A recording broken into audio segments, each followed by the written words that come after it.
Hi, it's the Leong Form podcast with me, Hosen, one half of the Leong brothers. And me, Stanley, the other half. Now, if you think Hosen's career is colourful, wait till we'll tell you about our guest. Right, she's gone from healthcare to finance, manpower to education, where she's shaped policies that touch almost every Singaporean's life. She's JasminLau, Minister of State for the Ministry of Digital Development and Information and the Ministry of Education. Wow, Jasmin, great to have you with us. Hi. Hi, very good morning to all of you. Now, I'm going to ask you, right, is it more pleasure or pressure sitting at the crossroads of technology, learning, and society? Confirm pressure. Confirm. I don't know how much pleasure there is. Yeah, I mean, these are very weighty areas to be sitting on, but we'll get to know you more in these areas as well. Now, on this episode, we're going to get you also high in a good way, legal way as well, because on our show, we want to trigger thought as well as tease out perspectives. We'll be talking about highs because there's a kind of opium out there that Jasmin refers to as digital opium. So we'll be getting to know Jasmin's stand and approach to AI and how we can get a better handle of it rather than fling our hands up and say, yeah.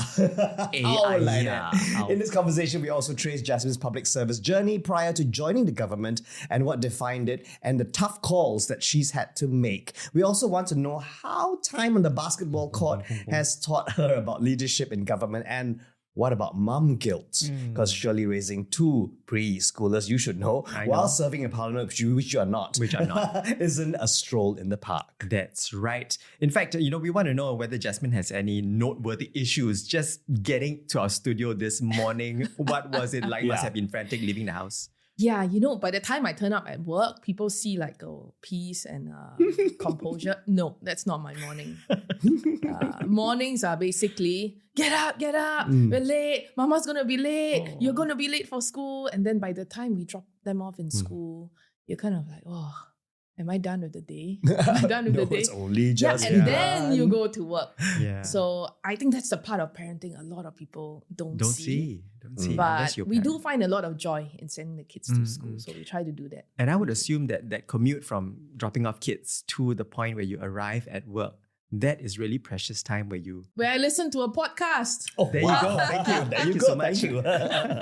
We're really excited that you're able to join us today, Jasmin. I mean, especially as we also try to get to know what future-ready education looks like and also how we can ensure that no one really gets left behind, especially in this digital race that we're on. Plus, how you and us can stay human in the age of machines. So we're going to ease into our chat first with a bit of warm-up, okay? Because every game that we play on the courts or even in theatre, we warm up. So we're going to play this game called In the Hoop with Jasmin. Rapid-fire questions that did you write this? Jasministered. There's as administered.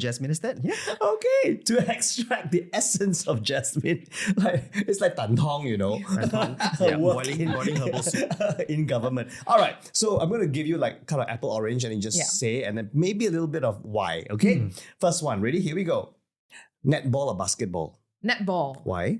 That's my first love. People don't know that because I came out as a basketballer during the elections. But netball actually is my first love. So are you the one that stand there like that? No, and we can come to that later because the role that you play in a netball team does shape your personality for life. My goodness. Wow. Okay. That's very interesting. Okay, you go. Cuts deep, man. All right. Economics or bioengineering? Wow. Economics. And because? It's a little bit more practical. You can apply it to daily life as an individual. So bioengineering, quite cheap. I studied it partly because during that period of time, we were all into life sciences in Singapore. But I couldn't imagine myself working in a lab or doing research. Yeah. So economics for policy making, that's a lot more. Okay, bioengineering more niche. Yeah. All right, so you're on your recent social media journey since 2025 March. Instagram stories or LinkedIn posts? Instagram stories, for sure. Because it takes only a few seconds to post, not like LinkedIn posts. Well, must think, right? Yeah, LinkedIn posts really require a lot more thought. I mean, if you want it to be serious or you want it to have an impact, and you're not just writing, I'm humbled to blah, blah, blah, blah, blah. Then you have to spend a bit more time writing it up. Yeah. Instagram stories is like, here's what I'm doing right now. Yeah, you got to watch it or not, up to you. Distill your thoughts, right, for LinkedIn. All right. Yeah. All right. Team captain or team player? I actually enjoy being a player in the team.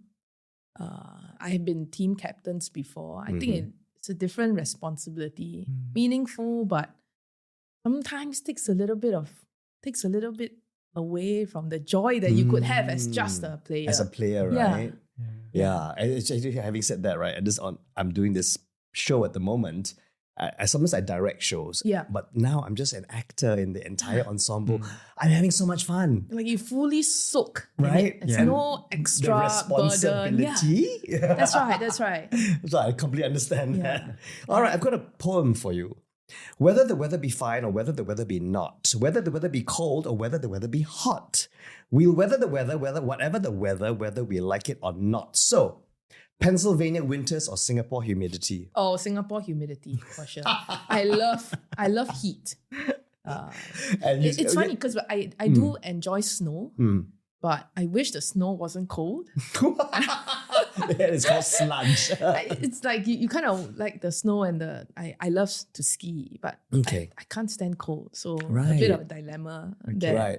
Okay. And for our audience, why are we bringing up Pennsylvania is because that was where Jasmin had spent her university years in Pennsylvania. And Pennsylvania is where? Eastern Eastwards, seaboard. not at the coast, Yeah. east side. Okay, of okay, US. okay. Eastern half of it.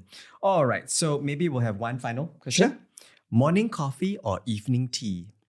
Day in the morning, can or not? Oh, wow. Okay. Day, no Combine. siu dai.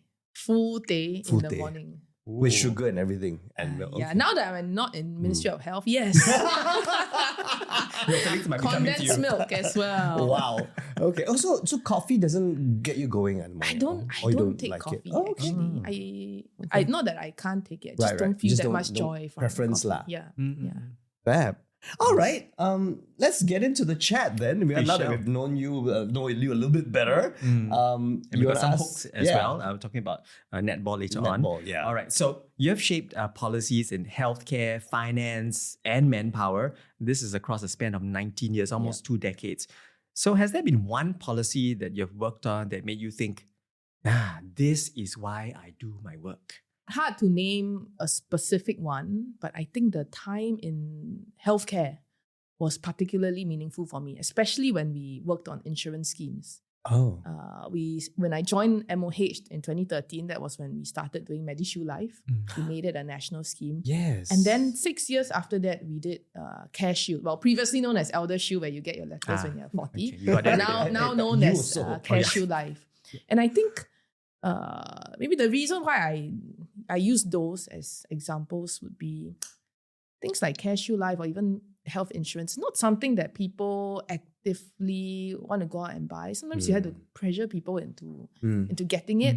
Worse for Elder Shield and Care Shield Life. Yeah. Nobody wants to buy. People feel a bit sad when you reach the age. But it's precisely this kind of policies that you know as a government you have to put in place. Because even if people don't quite like it now or don't understand the purpose, at some point in their life, they will realize they need it. benefit from it. That's right. That's right. And that's the business we are in. Stuff that people maybe don't think about at a scale or a time frame that they are familiar with. But you work on it because you know it will be good for them, for them. for You country. get all the It sounds like content. parenting again, right? Yeah, exactly. The kids Surely don't you want know it. we're doing this for your own But you know, good. we shouldn't can't say that. that. Of course, yeah. Interesting though, because I think I was the face of MediShield Live when you all launched it. Yes, that's right. remember? Yes, and I think who was it? Ling Ruping was also helping us Yes, do a bit of. because the makeup took hours. I was that. Yeah, correct. You're big on the I poster. had a big fat suit on. You've worked extensively from everyone from hawkers to CEOs. What's the most surprising lesson that you've learned from someone outside of this policy bubble? Yeah, not so much about policy actually, but how we talk about or how we persuade people about policy. We did a more than 20 roadshows on MediShield Live back then. And some of us, we were quite, to say we were quite young. Young is all relative now. Yeah. But then I think I would have been in my 30s or so. And we went around Singapore talking about MediShield Life. And I remember there was one session, I think at Nee Soon. Then it was MP Lee Bee Wah was there. And there was this man who came up to me, and he's a retired army, I don't think army general, but he said he's retired from the army. And he said, you all go around and all your advertisements, or when you talk about it, you all keep saying needy, for the needy, for the needy Singaporeans. And he said, stop using that term. I mean, we meant for those who are in greater financial need, right? Right. So, but we often say for the needy. For the needy, yeah. And he said, everybody is needy. Everybody is needy in some form or the other, but don't label people as needy. I mean, yes, you have emotional needs, you have financial needs. So if you want to say financial need, just describe it fully, because when you use a term like needy, it makes people feel judged. It makes people feel like you put them down. Yeah, and as though there are people who are not needy, and then there are people who are needy that you go and help. And so that was a lesson about how you communicate, not so much for effectiveness, but what kind of judgment are you imposing the sentiment onto that you other get people? back as well from people That's reading right, and that's listening. right. And if you keep telling someone that they are needy, how would they feel? And what's the kind of behavior that they would then have in future? It's funny because at that point, I felt I was getting scolded. There's a younger public officer, and this guy comes up to you. But there is so much truth in that. And it's great that we learn from our fellow citizens. That's right. I thought I was there to teach him about MediShield Life. Yeah. And he comes back to me and says, That's such a great young story. girl, Yeah. that's my lesson for you. Yeah. Yeah, Good. so that was pretty powerful. Some of these things stick with you over time. Indeed. Yeah. Words can be so powerful, and the choice of our words as well. Yeah. So let's talk about the time also where you decided to, consider joining government and politics, where it took a lot of time, a lot of persuasion, a lot of counseling, even for you to, have a perhaps think about, getting ready to stand in GE 2025. And now as a member of parliament and also as a MOS, can you truly say that you are ready, fully prepared now, given that you've had quite a few months already since you were, voted into government? There was a lot of talk during the election, because I think when in one of my earlier interviews, I spoke about the reluctance and the hesitation and so on. I didn't have that much time during the election to explain sort of why. And I think a lot of people took away the message that perhaps I prioritized family or other things in my life more than politics. And since now we're on the podcast and you're not going to stop me from talking, I'm just going to go on about the actual the thoughts behind that. Yeah. Right. Yeah. I think a lot of that reluctance wasn't just about I wanted to choose something else to do with my life. The truth is, for 19 years, I've been in public service. So actually the responsibility is natural.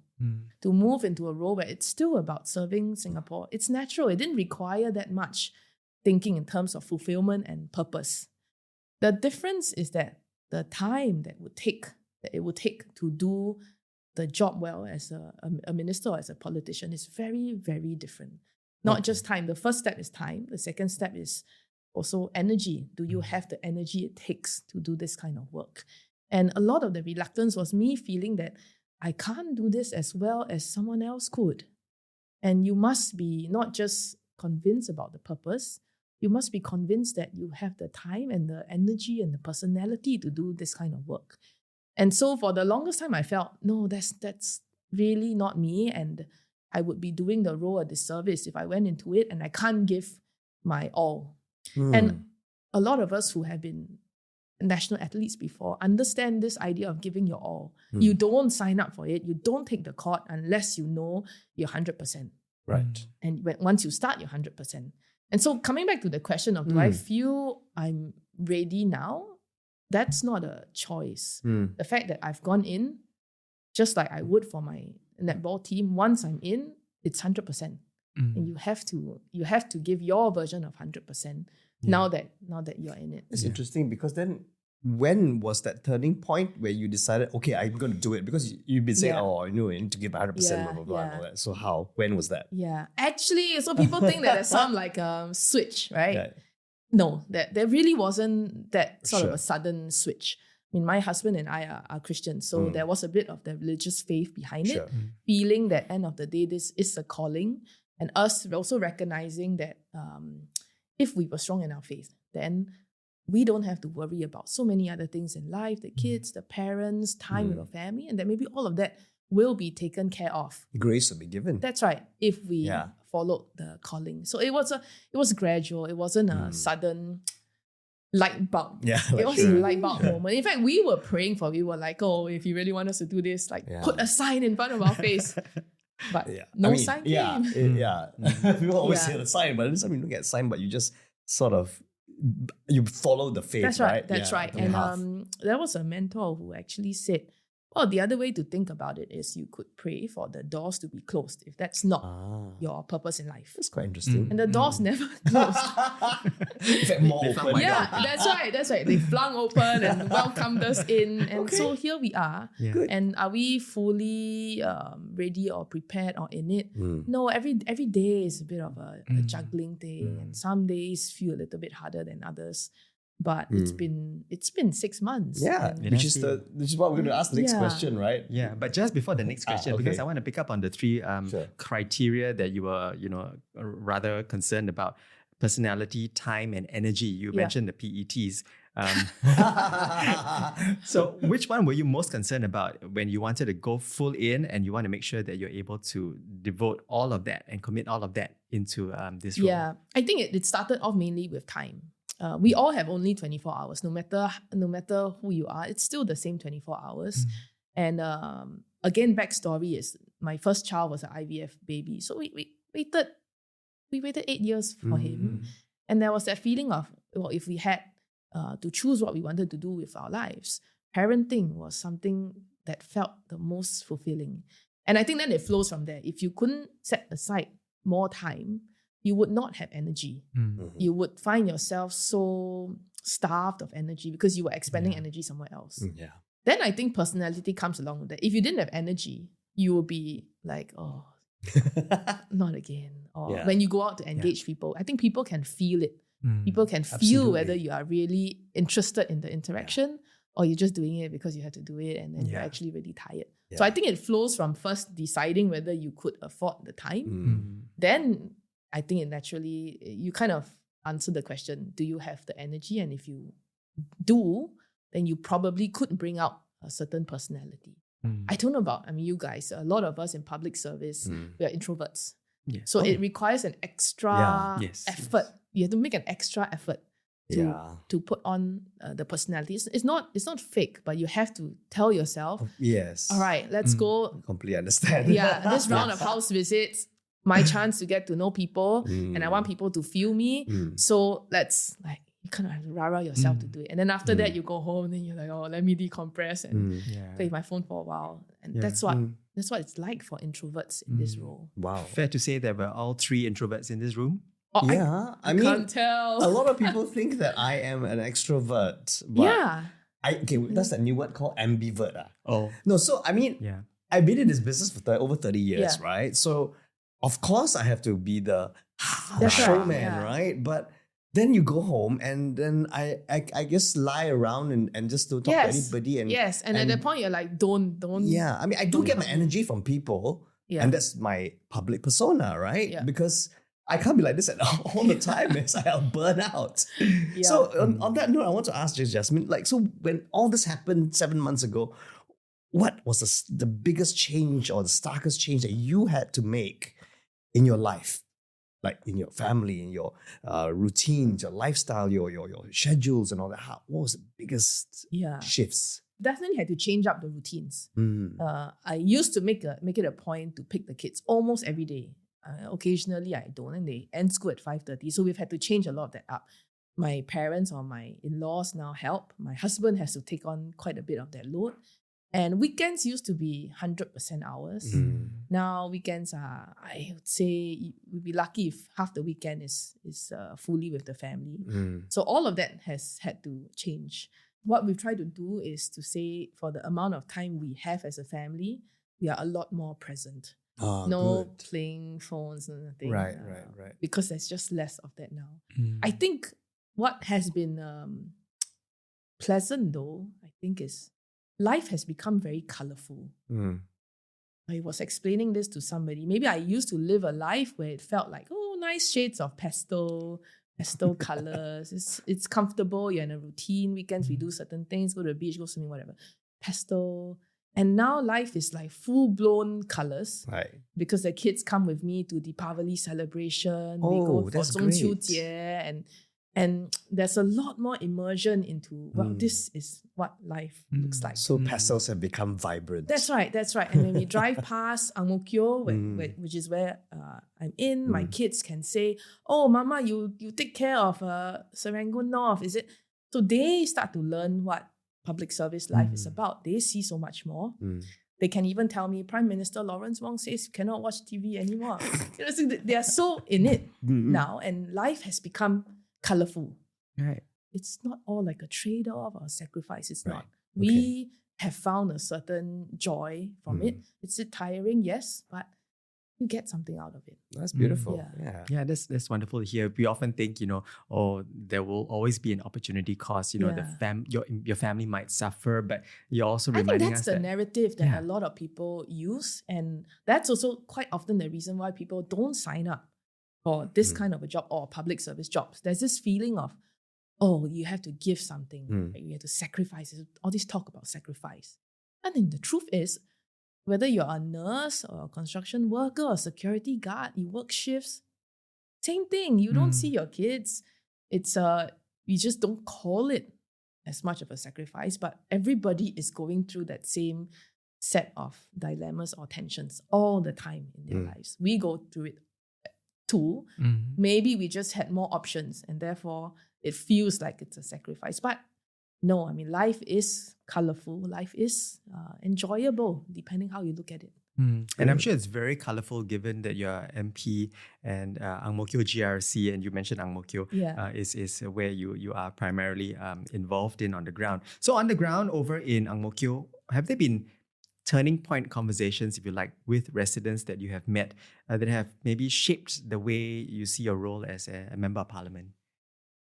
Maybe not specifically, but I think what I've realized, I mean, I went into it maybe a little bit nervous, like, what are the ground interactions and conversations going to be like?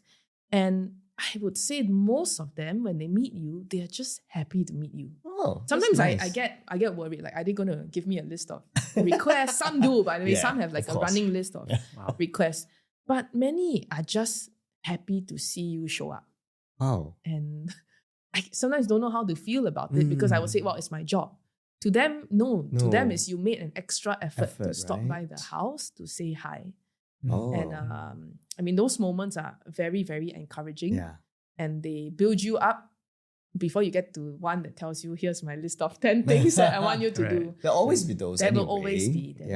I also find that you say as an MP, actually the MP quite often is a mediator of problems, MP. Because a lot of the work we do is to resolve disputes happening. Yes. It's not always about us providing a service or helping to build another shelter. No. A lot of it is the neighbors are quarreling. Why you put the pot there? Why you put the bicycle there? And then we have to spend the time to speak to both sides and hope that there is some compromise, and also hope that they realize they are still neighbors. They have to live together for many, many more years. So there is a way out from here. Because that's how we are in Singapore. Everyone is shoulder to shoulder. That's right. And you have to, not that they don't know that they are shoulder to shoulder, but they were hoping that the MP could come and, give them more shoulder space, or like just pick one side or something. Right. But it's not your job to pick sides. That's right. And actually, that is a little bit harder to do. Of course. Because we come in as a third party. We have to speak to both sides. They are upset. And you have to kind of convince them that there is a way out. And that your neighbor isn't trying to rile you up or get you angry, and help them see perspective. You're the shoulder pads, basically. There was one, yes, that's right. There was one case where a neighbor said, "Oh, a resident said, why is the neighbor parking this really old and broken down bicycle? The tires are flat, the bicycle is rusty, but the neighbor refuses to get rid of it and leaves it there in the common corridor all the time." Got very upset. Started putting her pots to sort of choke space. Okay. And then later on, we found out that the neighbor was putting the bike there because it belonged to his father, and the father had passed away. Oh. And he didn't want to throw away the bike because the Sure. bike is Yeah. it's for memory. Special. And then actually after you talk to both sides, they're okay.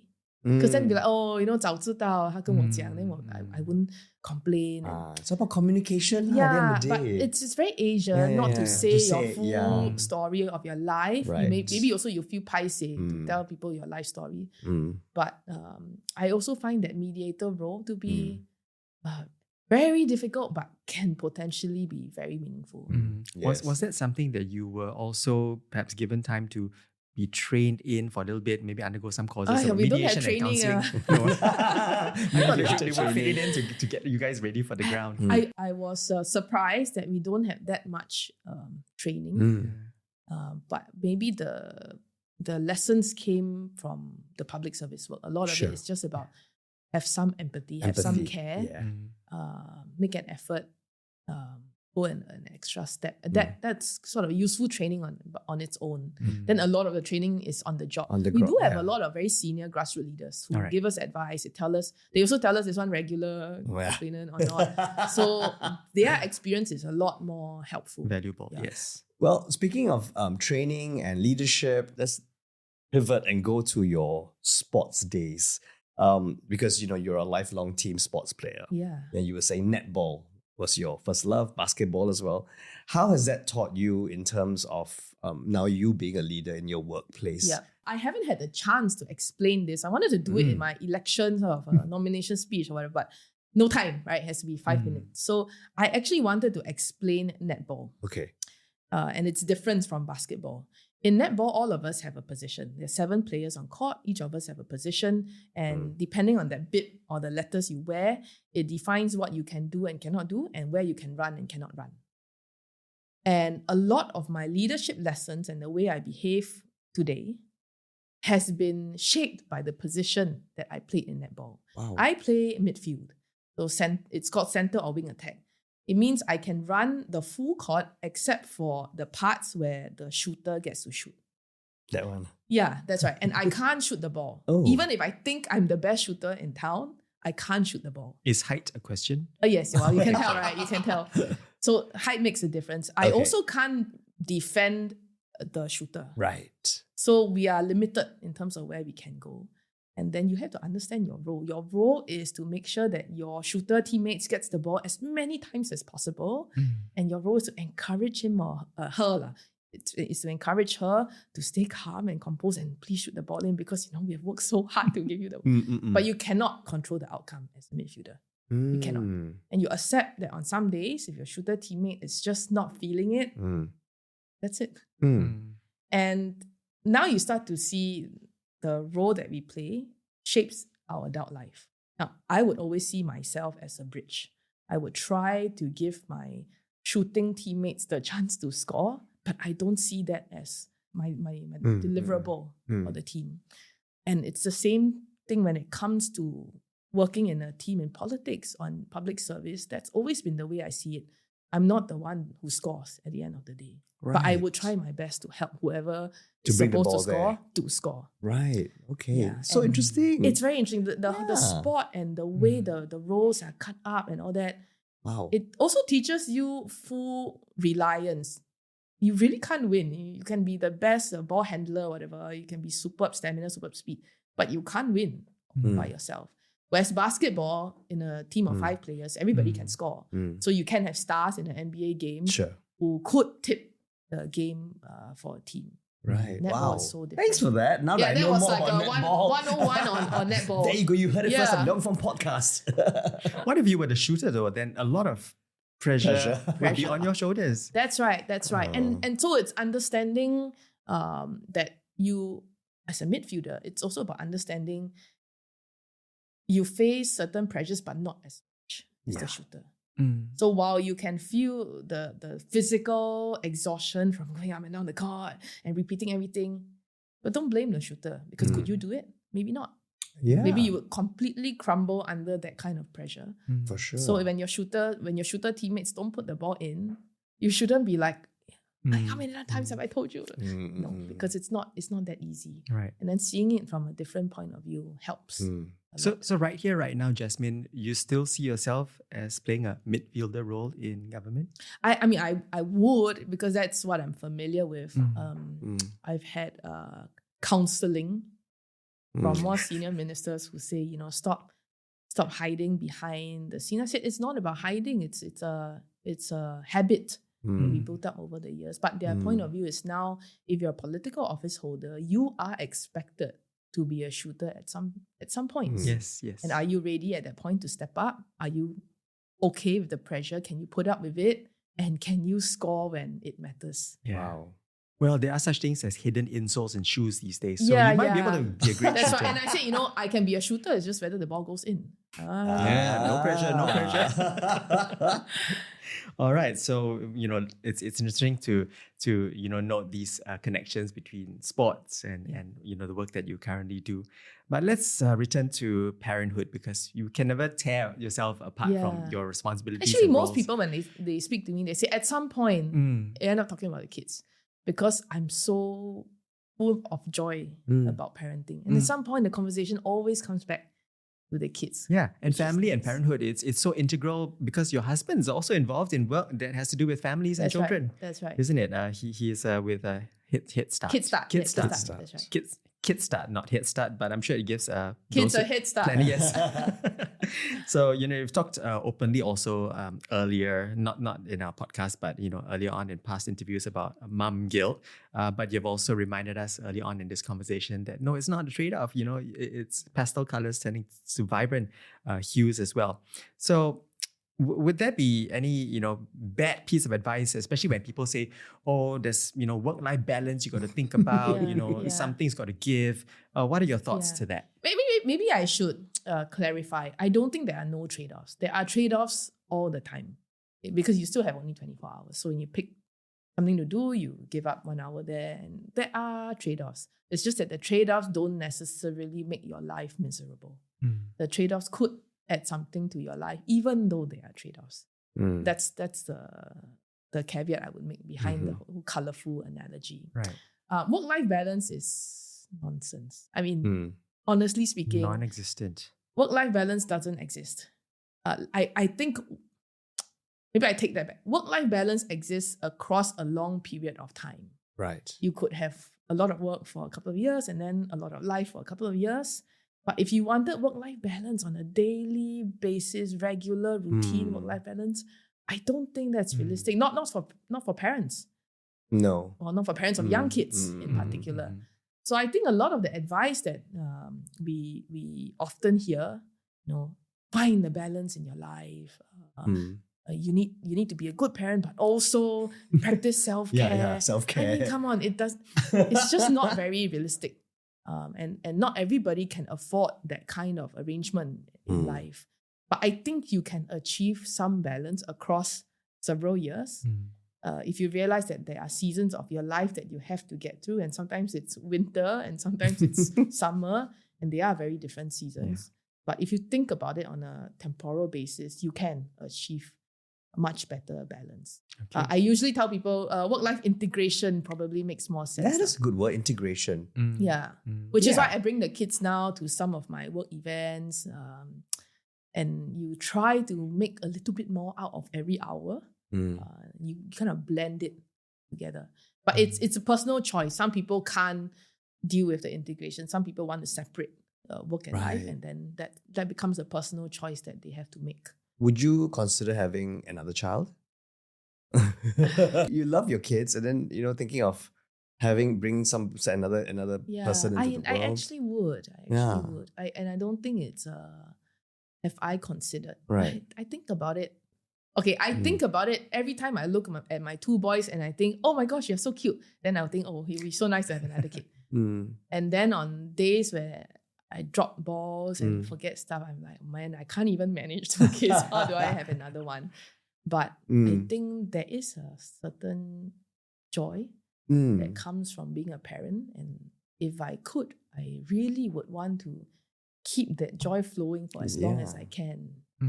It wasn't very random, because it brings in together, it kind of wraps up everything in the sense of the parenthood issue. In fact, I think a lot of people have been trying to encourage me to have a baby while in office. And I said, yeah, but are we also willing to accept what that means? Yeah.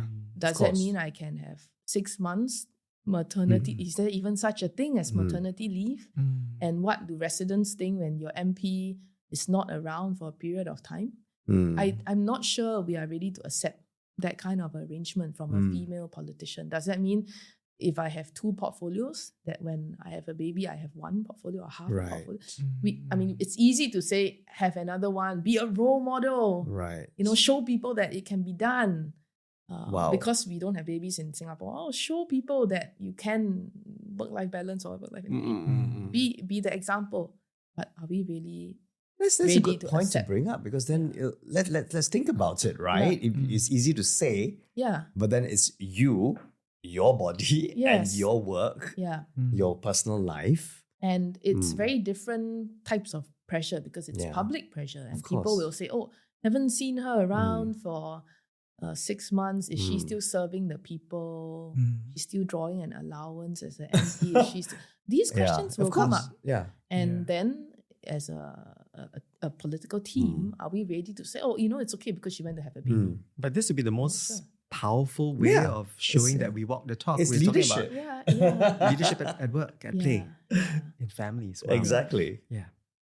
Shall we go into the other part of your portfolio which is tech, education, and the future? Because I just recently came back from an AI course, because I wanted to know how I could possibly incorporate it into my work. Because people say artists, you're creative, you shouldn't use AI, or you lose it and stuff like that. But I learned so much from it. But when you came up with the term digital opium, I was like, what does it mean? I mean, how much can I rely on AI and stuff like that? So could you perhaps explain a bit more about what that meant for you? Yeah. I used it. I used the term in my maiden speech in Parliament.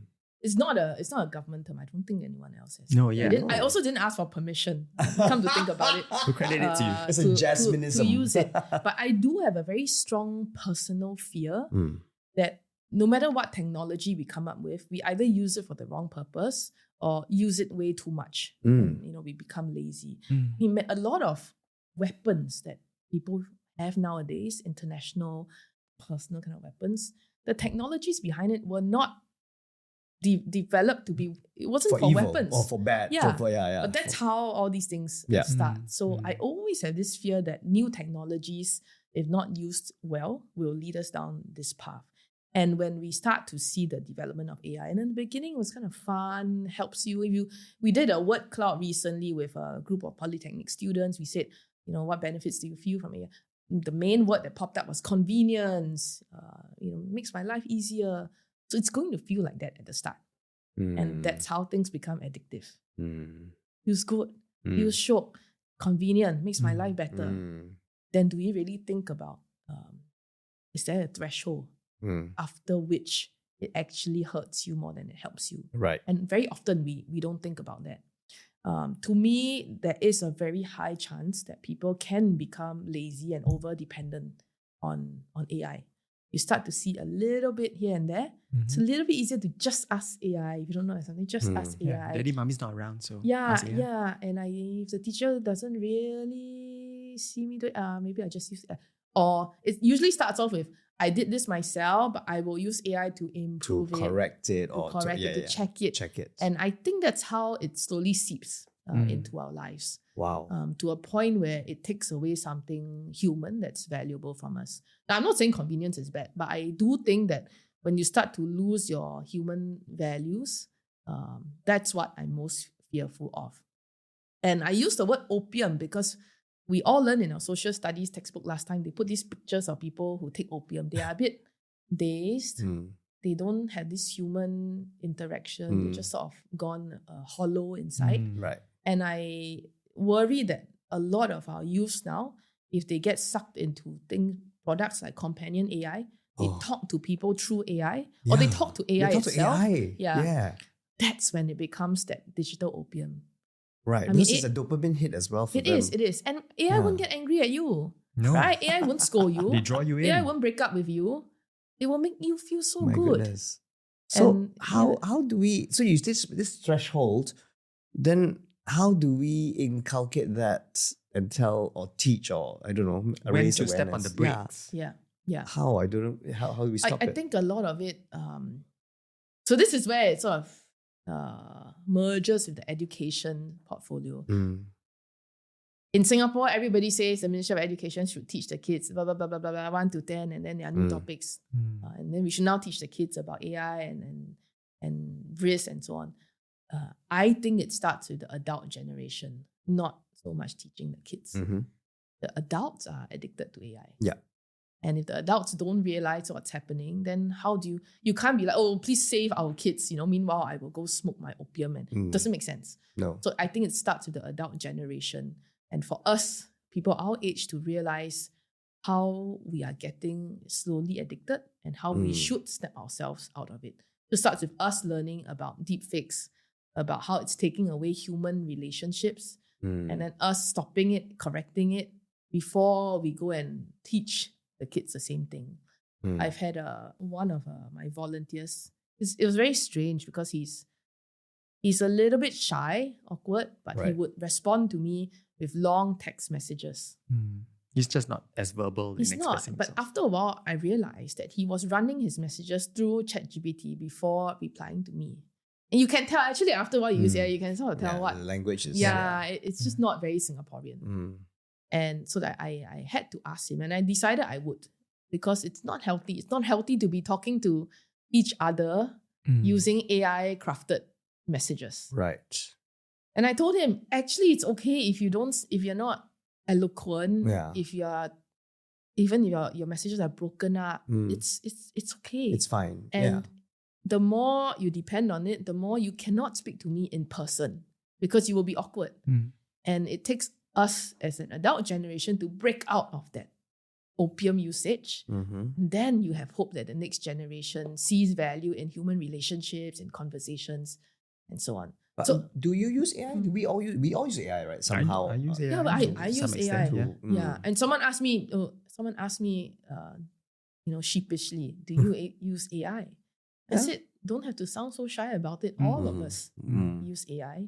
And I think it's okay. That's why I say it's okay. Sure. But you must know at which point it starts to take away the human part of you. I think for the children, a lot of the basic education is around understanding what's real, what's not real. Because some countries have already started banning social media for kids under 15. Yeah, Is it Australia? yeah. Australia, I think it's another country as well, in the Nordic countries somewhere. There is some pressure on us to think about Right? such measures.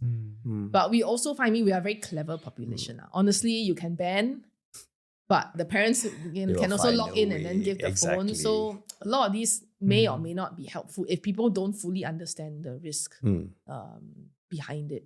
Yeah, for sure. Now, of course, AI, we understand, is changing everything from the way we perform in school to the way we are conducting our work as well.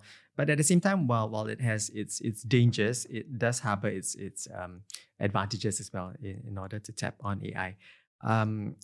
Given that to be, how do we ensure that, say, Akong or Ama are also able to keep up with AI, and also maybe those from lower income households as well? Yeah.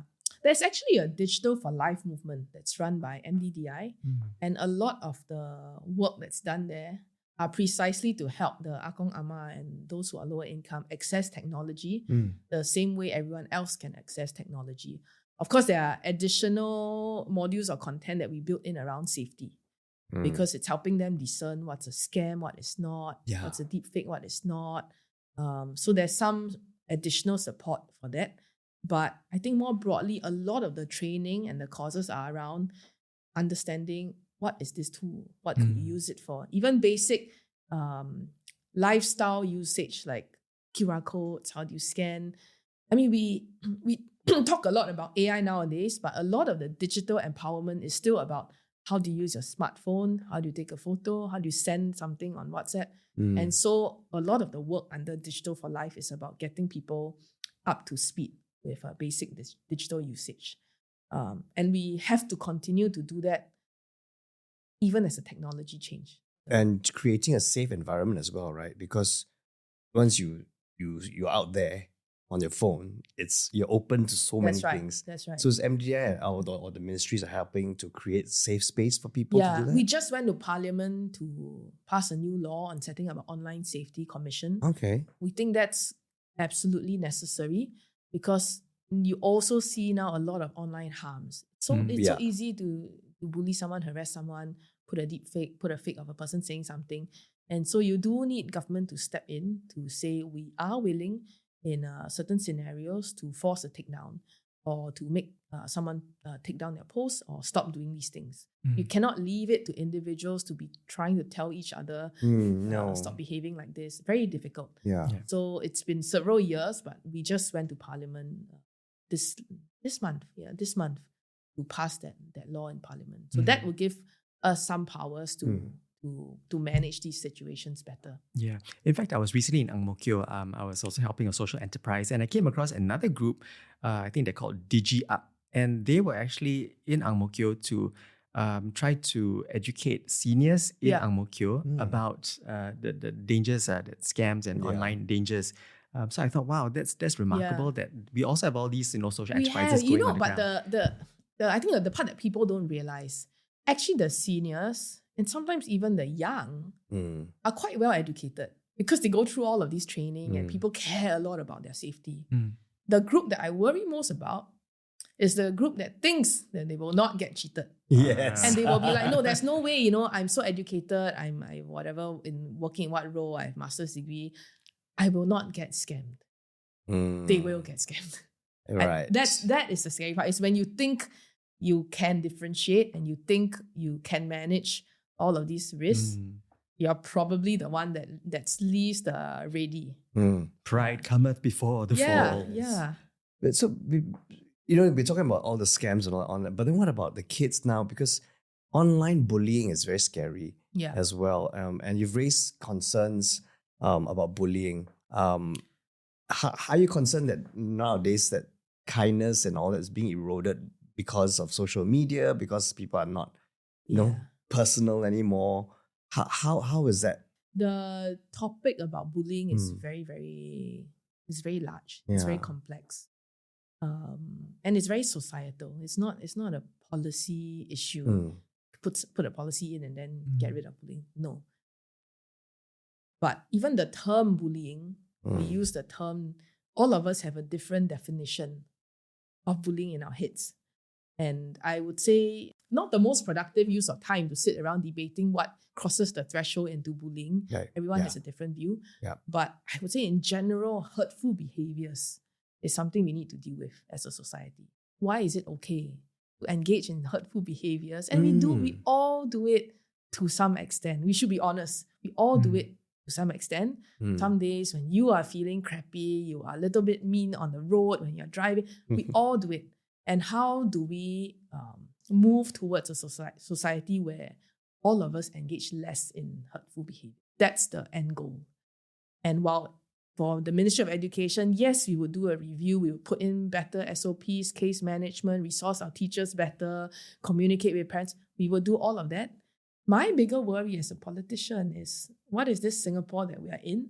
And are our people ready to say, let's move towards less hurtful behaviors? Yes, because that ties up with everything online as well. Because I mean, I don't know if you get it, but I get horrible comments until sometimes I have to just stop the comments, or people say don't read the comments, right?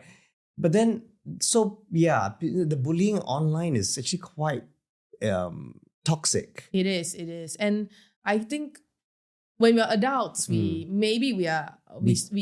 can handle it a bit better. But no, you're right. We get the trolls all the time, right? Of course. As much as I can say that I think I'm pretty, emotionally resilient because I can differentiate trolls from not.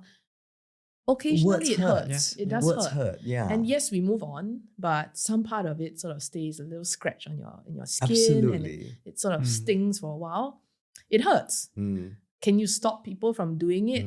no, I don't think it helps when we reply and we say, can you please stop writing? Don't engage the trolls. Exactly. And a lot of this is a societal and it's a gradual change of our people over time. Start from young, yes, so we teach them about character and citizenship education, we teach them morals. But I think a lot of it is, who do they look up to? Who do our young look up to? Do our adults engage in hurtful behaviors? Are adults kind? And if the adults are not kind, why would our children be any kinder? And we see it happen in our society. We see the way people treat migrant workers, helpers. Yeah. And if the kids are watching their parents do this, they are going to grow up engaging in hurtful behaviors. So again, no policy solution there. It's more a nudge and an encouragement for our own adult Singaporeans to be kinder. It doesn't matter if you have a shitty day. It doesn't give you any excuse to be mean to someone else. Absolutely. I think we have to start that way. I think on cyberbullying, there is... so some of the laws and the safeguards we put in place will help to allow takedowns and so on. Those will help. Still requires the person feeling hurt to put up the case, but at least there is some assurance of protection if it's really bad. I think the children and their parents also need to understand the same world that now the children live in. What does cyberbullying look like? What are Instagram stories? Some parents don't know Instagram stories only last for 24 hours. Yeah. So they tell their children, no post, right? Then the children say, but so and so posted yesterday on Instagram story. Then they check and then it's gone. So first you need to understand how the technology works. And the children also need to understand that just because you're in this WhatsApp group with your friends doesn't mean that they don't have another WhatsApp group without you. So even understand some of these technologies is a good start. And I think beyond that, a lot of it is also helping our children realize where their self-worth ought to lie. Your self-worth cannot depend on people around you. And social media worse. Especially. Yes. And because everyone looks amazing on social media. That's right. Then where do you find this self-worth? Absolutely. Is it through passions, your hobbies, your family, and helping them to discover all these earlier in life? And if they don't, then you can understand why social media becomes this kind of a trophy that they kind of want to hold on. Becomes to. A crutch as well for them. Yeah. I can almost see this turning into a whole series with JasminLau on parenting tips. There's just so much to take away. I could go on and on and on about this. And some people say, oh, you sound like you've thought it through. I said, no, wait till my kids are in primary school. They will encounter these. And would I at that point know how to respond? Maybe not. It's a day-to-day thing, It's a day-to-day thing. And it's what I call the difference also between a reflex and a response. Yeah. Right? Most parents live on reflexes. Oh, my kid feels hurt. What's the immediate thing I should do? Should I hug them, buy them a present, complain to the teacher, post on social media, something like that? Reflex. Actually, most of us, if you're not caught in that situation, you know what the correct response ought to be. You can think through it. But on a daily basis, how do you move from reflex, stop, and then here's the appropriate response? Very hard. But that's the challenge we all go through every day. Well, you sound like you're future ready and you're future readying your kids. Oh, I wish. For a very harsh world. I wish. Yeah. In the quiet moments, I get scared. All parents have these morbid thoughts, right? Okay, I don't know whether all parents have these morbid thoughts, but I have a very unhealthy, I won't say habit, I have a very unhealthy, this process where sometimes I should blame social media. They keep feeding me this content. Yeah, it's an algorithm. They keep feeding me this content about parents losing their spouse or parents losing their kids. And it's listening to you right now. It's possible. It's possible. And it already feeds me. So I would watch these things and then in my quiet moments reflect about, actually, I'm still very lucky that my kids are alive with me now. But hey, look, the world is so harsh because the algorithm feeds you all this harsh stuff. And it freaks me out. Completely freaks me out. And then there are moments where I feel maybe I should just take an entire career break and hug them every day. Don't even send them to school because they are so precious. Because what if tomorrow there is no tomorrow? Then how? And I mean, it's a bit risky. You can go into these spirals. Of course.